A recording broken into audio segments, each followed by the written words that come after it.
What is up guys, my name is Chris and welcome to today's video. Well, I want to talk to you a little bit about why I decided to go from one of these, man that's heavy, down to one of these. And really whether that was a smart decision, whether I regret that decision and what I learned along the way.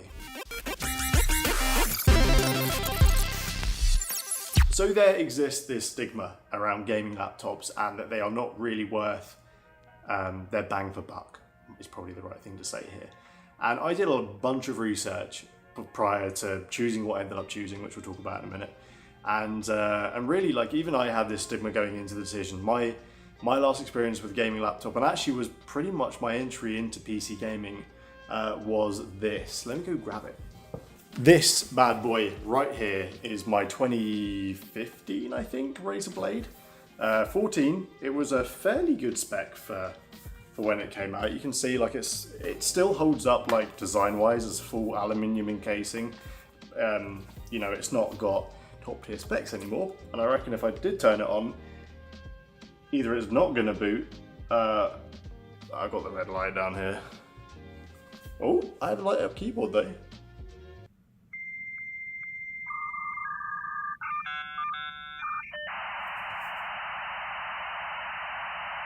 I don't know.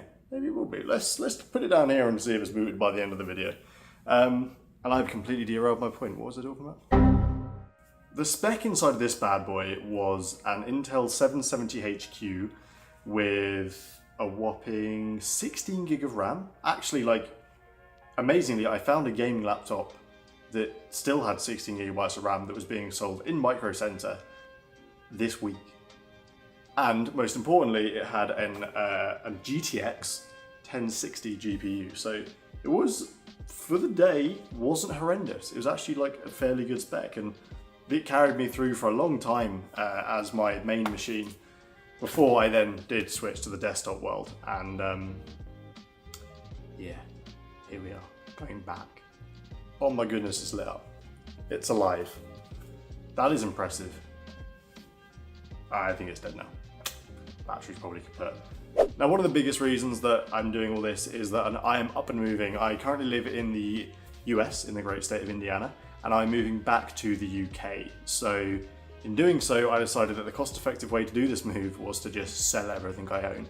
And I debated bringing the PC back, but ultimately I'm not going to be kind of on my feet in the UK with a permanent setup for a little while. So I figured that I'd get a laptop and then it would just serve me really well for as long as I needed it to, and you know, be that a year, be it 2 years, before I have like a full ability to put an office together, so to speak.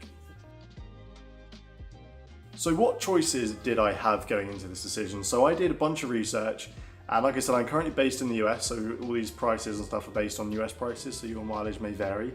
My budget was about $2,000. That's basically what I got for parting out my gaming PC, which isn't the one I just looked it up. That was one for like demonstration purposes. And I actually, because I hadn't been in this world for a little while, one of the first things I thought about was getting a Razer Blade 14. But I dug deep into that rabbit hole and realized that maybe that isn't the best way, and I'll let you do your own research. This isn't meant to be a video shitting on Razer or anyone like that. This is solely why I did what I did. So one of the biggest things that I struggled with was what spec I wanted. Obviously you have AMD and Intel these days are like super neck and neck on a bunch of stuff, and you know, you can go out there and pick hairs on which one you want, but honestly at the pointy end it's all going to be pretty good. So yeah, after I'd realised that the Razer Blade probably wasn't going to be for me this generation, I actually looked at the ROG Flow. Now this was a cool little device, but didn't really have the spec I needed, but was a cool form factor. It has that cool AMD APU in it. And I figured, man, this could be a good option, and I played with it for a little while before deciding that it probably wasn't robust enough and probably just wasn't quite strong enough for what I needed it to do. So that's why that one didn't get included. Obviously it was also a little bit over my budget, but whatever. Now the other machines I looked at include the HP Omen. That had a pretty similar spec to what I ended up going with. It just had half the amount of RAM. It had 32 instead of 64. It's also a HP, and I still have this thing inside of me that can't trust HP to build anything good. And I know that's probably an outdated viewpoint now, but man, I struggle to get over that in my head. I can't go out there and buy a HP for whatever reason. I looked at the Strix G16. I also looked at systems like the Strix G16. It had what to me at this point was the preferable Ryzen 9955 HX3D, and it had a 5070 Ti in it, which is what I was leaning towards over the 5070, mainly a VRAM thing. I didn't want something that was going to be completely redundant, especially on a minimum 1440p monitor. I wanted something that was going to have a bit of punch for the next 3 or 4 years, which coming out of a laptop, man, who knows if this thing's going to be relevant in 3 or 4 years, the way that tech's moving. But I also just, at the minute, with everything going on with Asus, I think maybe decided that swerving that was maybe a smarter idea. I also just didn't like the build quality. It felt plasticky, it felt meh in my hand, so decided that wasn't the way to go. I looked at the Alienware Area 51, very, very similar spec to what I ended up going with. It had that 5070 Ti in it, it only had 32 gig of RAM, and it's an Alienware, like you kind of know what you're going to get with them, which people like to shit on them, but honestly they don't make terrible machines these days. Yeah.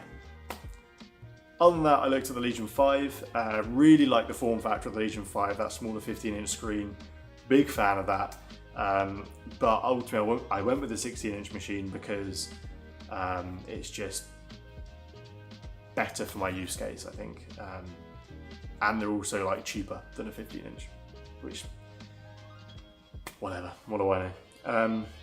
And I spoke about it earlier, the machine with 16GB of RAM, the MSI Vector 16, I don't know what's going on with that. It was a very similar spec, but only had 16GB of onboard RAM. What are we doing, MSI? So what did I end up going with? And I went with this bad boy here, the Legion 7i.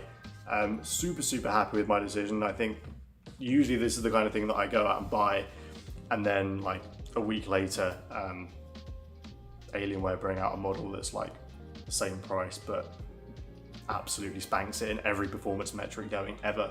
But I've been super happy with this machine so far. The spec is as follows. It's an Intel Core Ultra 9 275HX, which is a very capable chip.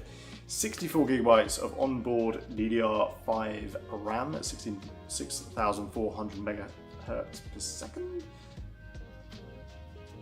Is that right? Megahertz per second?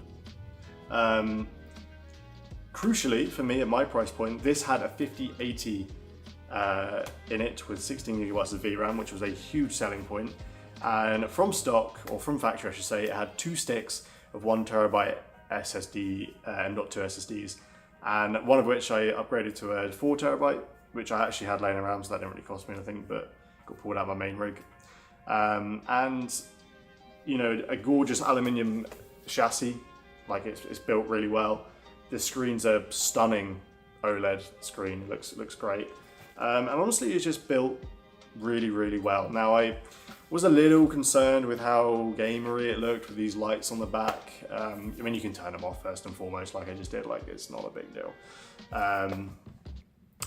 I needed something that looked, don't know how you word this. I wanted something that looked professional, might be the right word. I didn't want something that I would take out in an airport and everyone will go, oh, well, that guy's a nerd. Even if it's true, like I don't need the whole world knowing it. So the vents look like pretty damn leery on the back, I will say, I'm well aware of that. But I think generally this machine looks like pretty top tier. And I think Lenovo, for whatever shit people want to give Lenovo for this generation, I think it looks fine. I don't think it's that bad. I do miss, not that I ever had one, but I miss the fact that they got rid of the HDMI and the power and everything on the back. I wish they still had that, but they decided to go away from that from this generation. And honestly, it's not a big deal. Like if it's that much of a performance or cooling benefit, then sure, why not? So if you're going to go out and drop $2,000 on a gaming laptop, what is the comparable PC build? Now this fluctuates so much with different deals and stuff that are going on all the time. From what I could see, a comparable build would be something like a Ryzen 9800X3D mega chip. Everyone knows that's a really great chip. Just a run-of-the-mill ASRock B850 ATX motherboard. 1TB SSD, 2TB SSD, like the price difference isn't that big anymore depending on what your budget is. You can get a full desktop class RTX 5070 with 16GB of VRAM. You can get 32GB of RAM, generic brand, you can get a generic brand PSU. I mean, people love to overthink a lot of this stuff, in my opinion. And I think the name brands are great, but honestly, if you want to go out and buy a set of 64GB Corsair RAM versus a 32GB kit of Inland RAM, do Inland even make RAM? I don't know, but like, it's gonna be fine. It's gonna be fine. There's some warranty differences, there's gonna be some speed differences, but in this generation, like, unless you are a high performance user, in which case you're not gonna be looking at a laptop anyway, that doesn't really matter. You can go with whatever you wanna get to fit your budget, right? You can go out, you can buy a 1440p monitor and a generic keyboard and mouse, and you're gonna be sorted for about $2,000, give or take. So I think this laptop was $2,200. So how have I fared with my switch to the laptop world? And honestly, I've been really happy so far. Pretty much everything I've thrown at it, it's taken, which kind of surprised me. Again, with that stigma I had in my mind about how gaming laptops are rubbish, they're not worth the bang for the buck in the slightest. I thought I was going to have more issues than I have had. In the world of gaming, it's everything I've thrown at it, it's taken. Like I said, I haven't played anything yet that it's actively struggled with. I think at this level, you can always tweak settings to make it playable, right? But I don't think everything I've played so far, I've played in like high or ultra. I don't think I've dropped anything down, and maybe that's on me. Maybe I don't play a super performance intensive game. But the one thing I have found weird, and maybe it's exclusive to Lenovo systems, maybe it's exclusive to gaming laptops, I don't know, is the Lenovo software, and let me load it up actually, has obviously a dedicated GPU and a integrated graphic chip. So generally speaking, that's been real great, but there are every now and again that if I'm alt-tabbing out of a game, or I'm just playing it in window mode or whatever, it kind of freaks out and doesn't know what to do. And it will turn off the dedicated graphics chip mid-game, it pops up and it tells me, and it kind of just freaks out, stutters, crashes. And I've only had it once or twice, it's not been a big deal. But you can see at the minute right now, it's in GPU working mode for hybrid, which is basically switching to and fro. And the first few times I had this weird stuttering, I left it in dedicated GPU mode and it was fine. And I think a lot of this is maybe software related, maybe it's an NVIDIA driver thing. I know NVIDIA's drivers lately haven't been great, but I was a little surprised to have that extent of issues, but who knows, maybe I've just got unlucky and this issue's only come along with the latest update, or the latest drivers I should say, that I currently run, and it's something that's out there. I have seen it being posted on the forums, on Reddit, and on the Lenovo support issue council thing, and like generally speaking, I think it's been acknowledged. So we'll see, maybe that's gonna fix itself.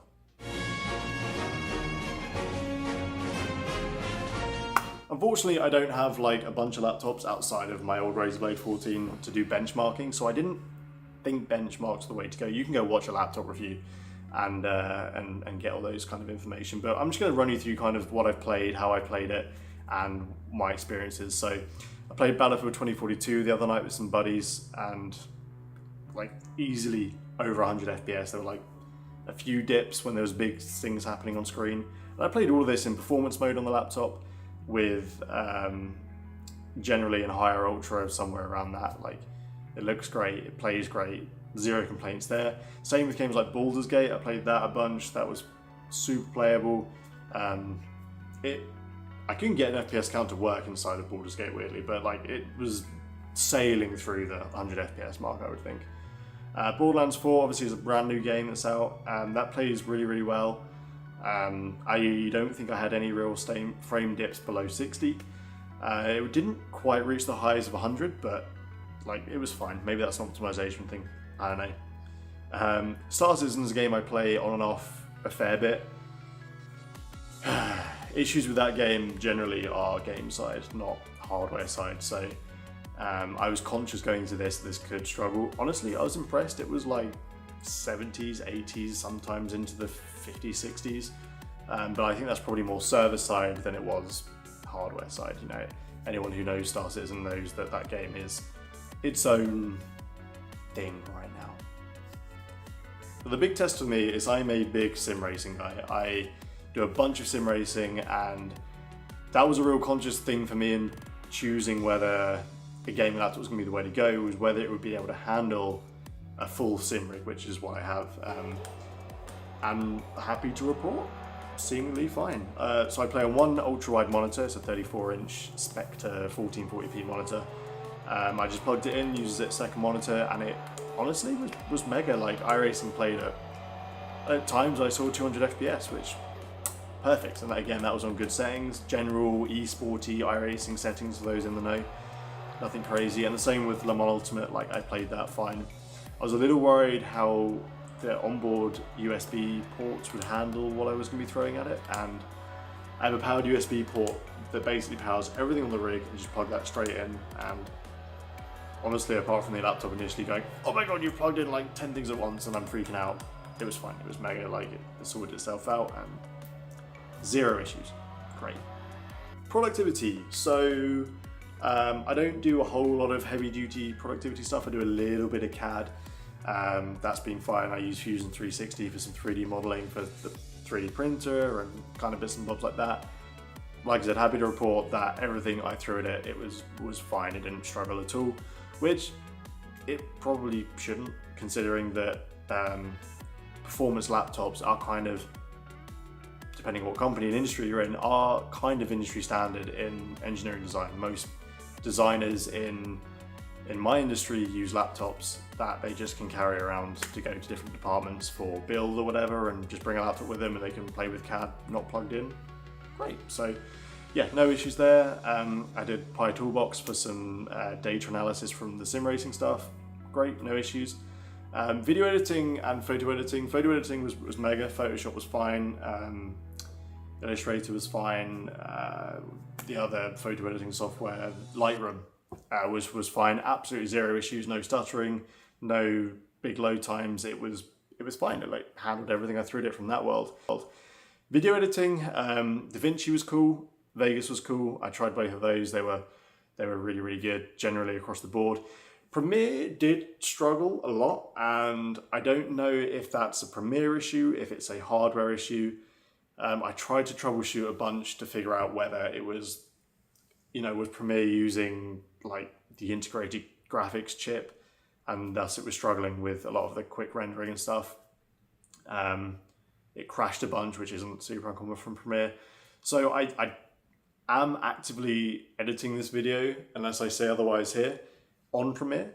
So I guess you can say if it made it out without an edit there, it's probably been fine. But it's had its moments. So I would imagine that's more software side than hardware, but worth noting. The other thing I forgot to mention is do not expect this to be a world beater in battery life. It sucks. I get maybe an hour on like non-performance tasks. That is not unique to this laptop, but isn't something that's like super uncommon across the board. That being said, this is laptop versus desktop. Desktops are like always plugged in, so technically don't have any battery life. Your mileage might vary. Oh yeah, onboard Wi-Fi is okay.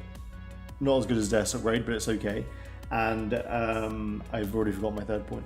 Is okay, and the onboard microphone is okay, but you'd be paying for two of those on a desktop. So what about just generally using the laptop, like having it on your person, carrying it around, using it as a laptop, right? So it's heavy. There's no doubts about that. I mean, this thing is about 2.5 kilos, which is, I wrote down the thingamajiggy, just shy of 5 pounds. The power brick is another 3 pounds, 1.5 kilos, give or take. So this thing isn't light by any means. It's pretty heavy. If you're always going to use it on a desk like you would a desktop, not a big deal. For me, there isn't many use cases for it. The weight's an issue. Like there are very few times I'm carrying it around like this and like spewing out information or whatever. And even then, like, it's not that heavy. It's not a big deal. So, and honestly, the weight kind of makes it feel more premium in a roundabout way, like not an issue for me. The power brick is a chonker though, like it's a 400 watt power brick. It's a unit. It definitely adds to the system weight in a backpack, but I mean, that's part and parcel of having a gaming laptop, right? You can't be too upset that all of a sudden you've got to power around a power supply. You should know that. Temperatures have been, again, super fine. Like, so the laptop's obviously in balance mode right now. It was the whole time I was writing out this script, like, and there is no point on the machine that's hot to the touch. Obviously the out exhaust vents are like, you can feel they're exhausting hot air, but there is none of that machine at the minute that feels hot. Like, I'm typing fine, the trackpad's fine. Even when I've been gaming on it, honestly, like in my case, left hand obviously rests on WASD. There was no point in a big session. I had like a 10-hour gaming session the other night with some friends from back home, and at no point during that was I going, oh, this is hot, oh, this is hot. The internal temps obviously got pretty toasty. I think the CPU was, at the overclocked performance thing, was like creeping up on 100, pretty damn close, which scared me a little bit, but everyone tells me that's fine, so whatever. The GPU obviously on board doesn't get quite as hot, but it still gets pretty damn toasty. This thing makes some noise on performance mode though.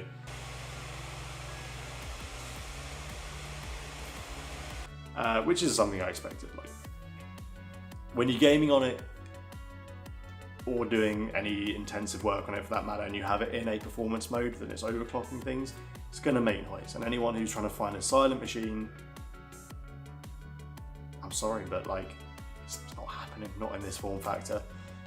Noise was a factor for me, and I wanted a machine that was going to be quieter, or at least reliably quiet under no load. Because I've had laptops in the past, and even like, I have a Dell work laptop, a standard Inspiron or whatever the hell it is, and that thing, I'll just be writing down on an Excel document, and all of a sudden it just goes out of nowhere, and it's like, dude, I'm just using Excel, calm down.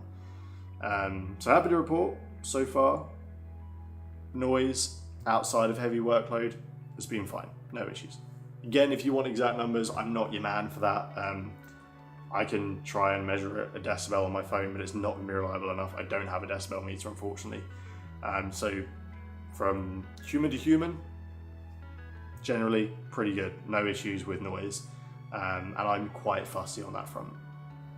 Keyboard and mouse versus keyboard and trackpad. Obviously, you can kind of make this whatever you want. No one's going to game on a trackpad. No one's going to do CAD work on a trackpad. Like, just get a mouse. Honestly, even if you're not at a desk and you need to do that kind of stuff, you can just use a mouse. Like, just put it on the fabric sofa next to you, it doesn't matter. You can make it work if you really want to.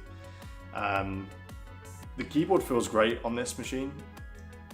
For me, zero complaints keyboard-wise. It's tactile enough that you get a positive like feedback from the key when you press it. Same with the trackpad. Honestly, it's been fine, zero complaints. My bar might not be very high coming from this Razer Blade and work laptops and stuff, but generally speaking, pretty damn happy with all that, and no issues. If I wasn't using this at a desk, which I sometimes don't, sometimes I'm on my sofa and I want to rest this on my laptop, right?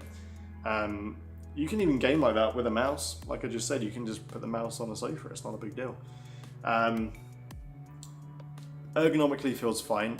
The big issue I have with this machine, I think you're gonna have on most modern gaming machines, is how the vents are positioned on the back. So let me close this lid. It's gonna make this way easier to show.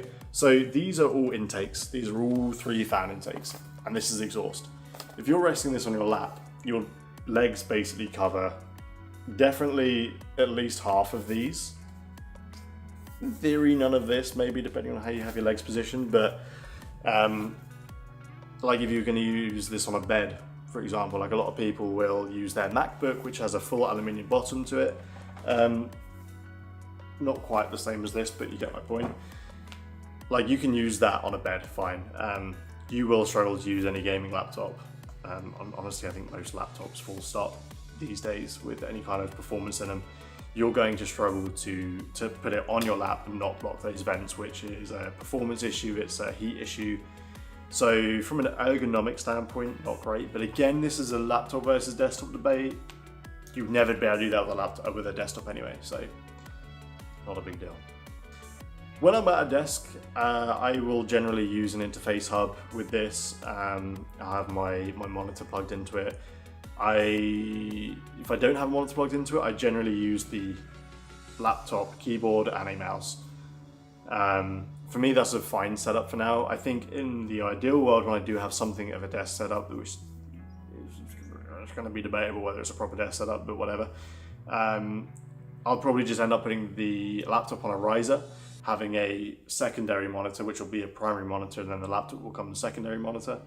So I feel like I've kind of been all over the place in this video, but I think it's a hard debate to have, because they are two inherently super different machines. Like, I'm never, outside like LAN parties, I'm never going to be taking a desktop computer to an airport. I'm never going to be taking a desktop computer to a friend's house. I'm never going to be taking a desktop computer to my bedroom. Like, they are two inherently completely different use cases, and I think that's maybe what a lot of people in this debate forgets. The laptop does have some drawbacks in performance and all that kind of stuff, but the world it opens in terms of portability and usability wherever you want. Like, I have my laptop right now sitting on the gaming PC that I picked up earlier in the video, reading my notes, and you would never be able to do that with a proper desktop PC. Granted, you could have an iPad or something, and this machine's not trying to be an iPad replacement. There's no touchscreen. I'm not interested in a PC replacement in the slightest, outside of the Flow. So it's very difficult for me to sit here and objectively compare the two. And really the only thing I can do here is sit here and say, will it be a forever desktop replacement? And for me, the answer is no. When I have the space and the time to be able to build a proper setup, I will be rebuilding a gaming PC or a performance PC, whatever you want to call it, for a few reasons. Now, the big one for me is noise. This machine does pump out some heat under load, and it does make a lot of noise under load. And any gaming laptop under the sun is going to make a lot of noise under load. The good thing about a gaming PC is that under load, they can be pretty damn quiet if you build them right. And I think for that reason, I alone would be enough for me to build a gaming PC, honestly, but that is certainly a huge thing. Now, the other big thing for me is bang for buck. I keep using bang for buck, but honestly, it's not the right term, because again, you can't objectively compare a desktop setup to an all-in-one machine that has a keyboard and a mouse. Like, the two machines are so different in how they're built and assembled and how the components are costed and come together that honestly, it's not a fair comparison. You build a gaming PC, like a rough spec that I built earlier, obviously have the monitor and keyboard for roughly the same price, and you get a way better package, I think, in the gaming laptop. You have a gorgeous OLED screen versus a generic IPS 1440p, and yeah, you can go out and find deals, no issue, but you can't objectively compare the build costs of the two machines because they are so inherently different. And that's why I'm not going to talk on that too much. What I will talk on is longevity and upgradability. Now, they're going to be two big things for me. In my head, this machine has a shelf life of like 5-ish years, possibly. With everything getting so much hotter inside of this machine, or any laptop, generally the components will degrade quicker. You will have virtually zero upgradability. Now, I have RAM upgradability and I have SSD upgradability in this machine. If you're going out there and you're buying a different machine that has soldered RAM, that's it, you're kind of screwed up unless you go to professional, but it's a whole different world. And if you buy a Mac, you're in the same boat, and I don't even think you can upgrade the internal memory on a Mac anymore.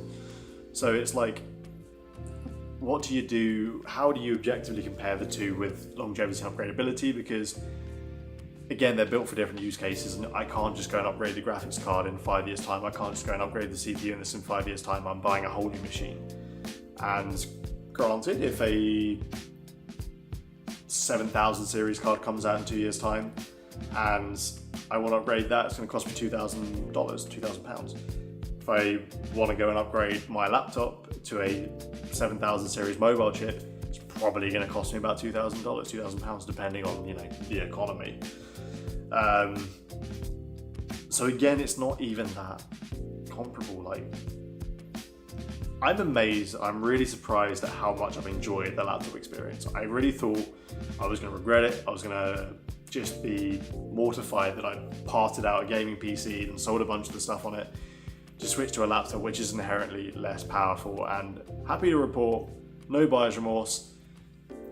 I think because I was so astutely aware of the things I was missing out on going from a desktop to a laptop, then it's been less of a hit. And like I said, a big part of this machine for me has been gaming, and no issues.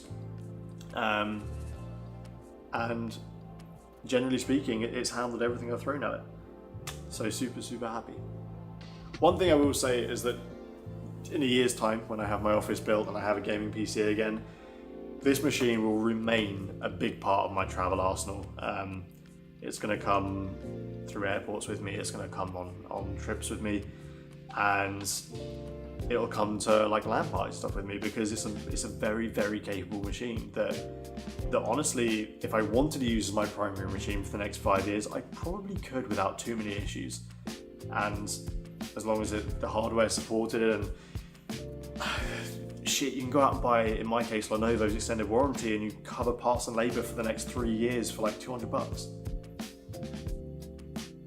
Like, how, like, you can't argue against that value, because it's just so good. And as long as they follow through and having their customer support that good, no issues. So all of this is a big roundabout way of answering the question that I initially posed, and that is, can a gaming laptop replace a desktop PC? And it absolutely can. That's what it boils down to. Like, this is a more than capable machine, and I really think the stigma that gaming laptops are crap and aren't worth their money is an outdated one, because I think back in this era, I can see why that argument was in effect, because this thing lasted me a couple of years of not even constant use, and it was kind of screwed. Granted, tech moved a lot quicker back then than it does now, but in 5 years' time, I could be saying that about APUs and laptops and stuff like that. Like, you can't predict the future, and all you can do is buy for your purpose now. And if you're doing that and you're not doing any crazy AI shit, which is the other thing, this has some kind of AI processing in it. I don't know AI. I'm not an AI guy. I'm not a software engineer. Don't really understand how AI works. But this has AI computing tech in it. So if that matters to you, great. The other thing I think that is important to remember, that your mileage will vary massively depending on your budget.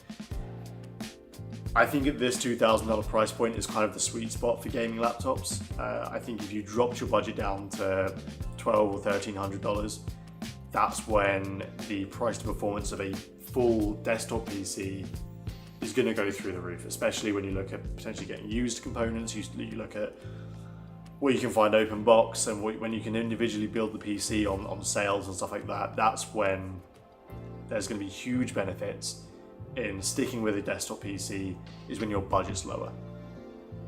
That was a super convoluted way of answering that question, I think. But I hope it's been somewhat explanatory. It was obviously a debate that I had with myself for a long time before I came to this conclusion, and I don't think I'm like trying to convince myself in this video. I think I'm pretty set with my decision. Like I said, honestly, I will be buying a new desktop PC when my life has calmed down a little bit, but for me, right now, super happy, and the answer is absolutely yes. Thank you very much for watching, and I'll see you in my next video, whenever that is. This has been the first one on this channel, and please feel free to leave some constructive feedback. Just call me an idiot, call me a dick if I've missed something. Please be as judgmental as you possibly can in the comments, because I'm sure I've done something wrong in this video, because it's all gone too smoothly so far. I missed a point